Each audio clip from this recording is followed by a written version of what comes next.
కర్నూలు జిల్లా మంత్రాలయం కౌతాల మండలంలోని కుంబలూరు క్యాంపు ప్రాథమిక పాఠశాలలో మధ్యాహ్న భోజన పథకం అక్రమాలకు కేంద్రంగా మారింది. రాష్ట్ర ప్రభుత్వం విద్యార్థుల కోసం ప్రతిష్టాత్మకంగా డొక్కా సీతమ్మ మధ్యాహ్న భోజన పథకాన్ని ప్రారంభించింది.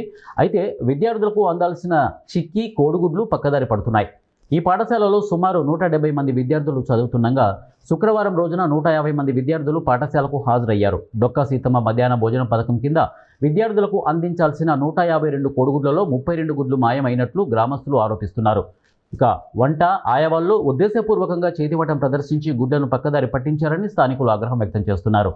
ఇంత జరుగుతున్నా పాఠశాలలోని ఉపాధ్యాయులు చూసి చూడనట్లు వ్యవహరించడంతో పరిస్థితి మరింత ఆందోళనకరంగా మారింది.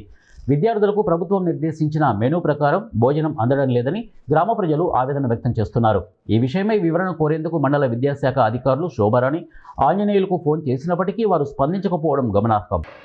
68, 70, 72, 74, 76, 78, 80, 82, 84, 86, 88, 90, 92, 94, 96, 98, 100, 2